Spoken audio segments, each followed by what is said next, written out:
Hey guys, this nutrient nugget comes from The Spectrum, which is a book I just started talking about recently by Dr. Dean Ornish. I really like Dean Ornish's perspective on things, and this is a really, really good reference point for you guys to start off with if you're interested in learning how to eat healthy and really get on track. What I like about Dr. Ornish is he talks about the spectrum of super healthful eating to not healthful eating and where you should be on that particular spectrum, whereas Furman's more pretty strict that you should be at one end of that spectrum at all times. What I also really like about Ornish is that he talks about a full life program. So it's exercise, it's meditation, it's lots of different things. So you might find some interesting stuff here. I'll put a link for this one down below as always, so you can check it out if you'd like. This little section here is on page 144 and it's called Exercise Makes You Smarter. Studies have shown that older adults who exercise regularly have better memory, are better at going from one mental task to another, and can focus and concentrate better than those who are sedentary. In other words, exercise makes older people smarter. Exercise makes younger people smarter too. Kids who exercise have fewer problems with attention deficit disorder and learn faster. Studies have shown that physical education in schools improves academic performance as well as physical fitness.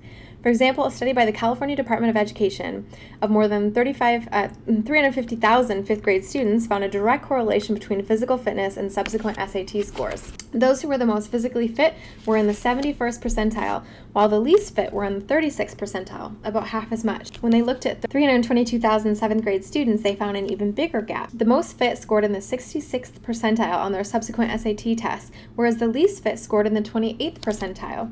These findings are consistent with a recent article published in the Journal of Pediatrics.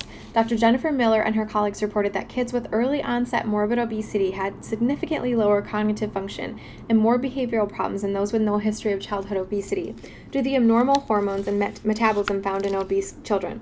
Given these findings and the research showing the direct beneficial effects of exercise on the brain, you'd think that exercise would be an important part of every child's education.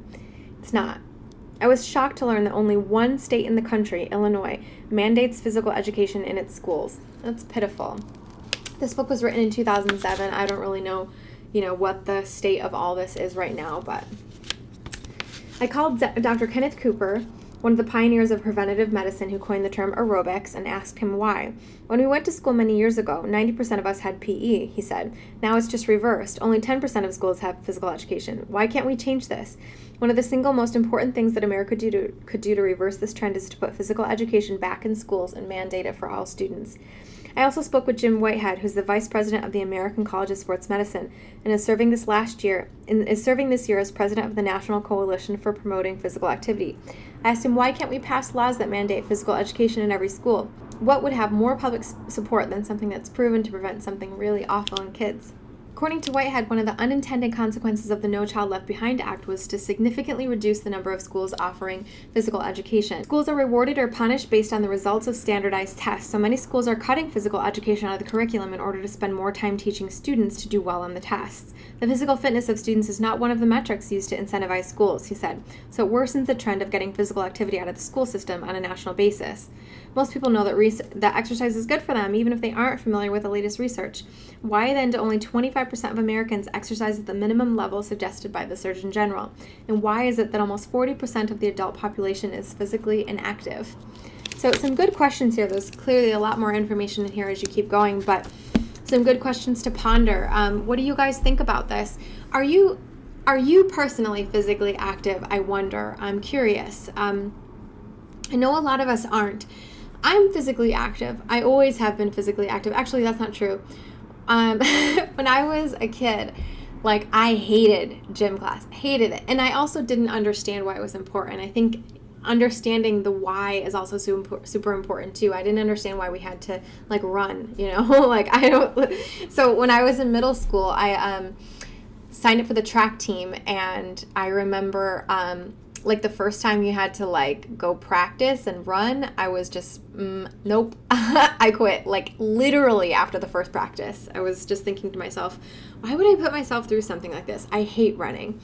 And as time went on, I'm not exactly sure what happened, but it might have been a present or something. Maybe my parents got these for me, but I got rollerblades, and they probably got them for me for Christmas or something like that.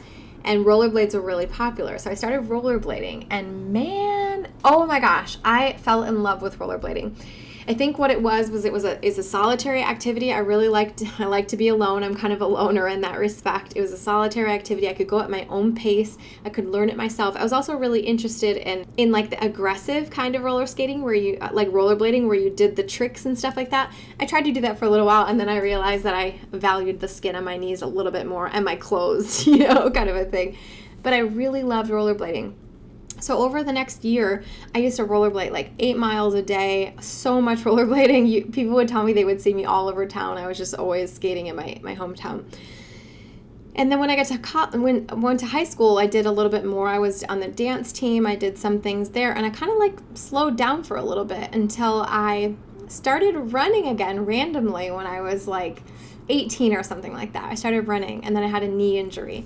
So over time, I had to sort of go with the flow of what I was interested in and what made me happy. But what I really realized was that I needed to do a thing that I liked. That was the only way that was going to keep me going, to do a thing that I liked. So now the thing that's consistent with me is walking.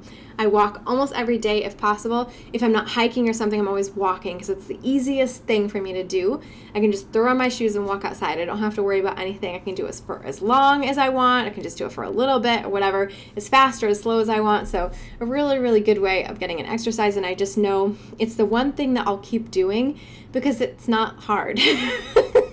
Okay, so I'm not like the biggest exerciser, but I do try to do it a little bit. So let me know what you think about exercise down below. Please tell me your thoughts about it.